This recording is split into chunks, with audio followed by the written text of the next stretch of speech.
How did that season go by so fast? Ugh, we're not ready for it to be over. What's up, guys? I'm Joe Drake, and this is a really Real Housewives recap.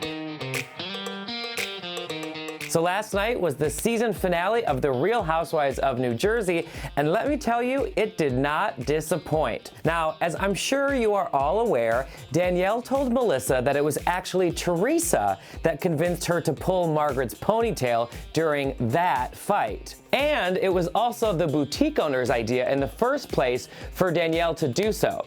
Now, Teresa being shady like that post-prison is not that surprising, but the guy who owned the damn shop? What? Anyway, the ladies gathered for a little backyard barbecue, and Melissa let everyone know, including Teresa, what Danielle had said. Now, needless to say, Margaret was floored. Now, Teresa immediately started fumbling over her words, realizing she just got sold down the river by her pal, Danielle. So Margaret walks away in dismay, and Teresa says out loud that she hopes the producers don't use this. Teresa, of course they're gonna use this. It's the juiciest of the whole season. Melissa says what we were all thinking, saying of course they're going to use it, to which Teresa then flips off the producers, throws whatever is in her cup at them, hitting Dolores, and ends up running off, knocking over a full table of drinks, in solo cups, mind you, and runs upstairs and slams the door. Also, kudos to the camera crew who legit ran after Teresa up the stairs to get the shot. Sir, we appreciate your dedication. So long story short here, Teresa acts like she wants to go home. The rest of the ladies convince her to stay and hash it out with Margaret. So the two of them have a private conversation on the porch. Now here's what I have to say. Teresa really did seem embarrassed and ashamed of her actions.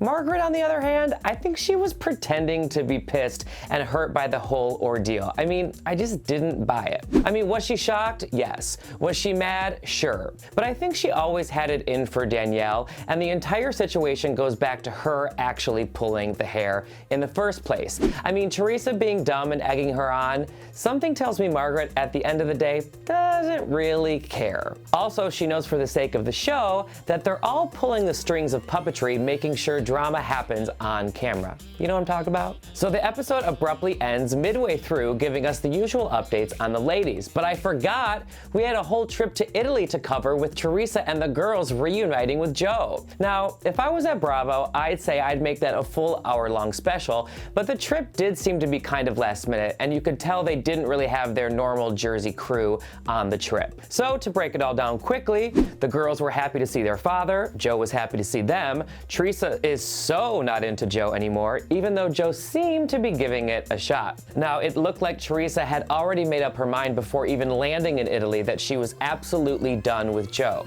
And as we found out this season, she had kind of been done for a long time, and this was just the right time to finally pull the plug. That's it for another really Real Housewives recap. Don't miss us next week, because we are still going to be recapping The Real Housewives of Atlanta.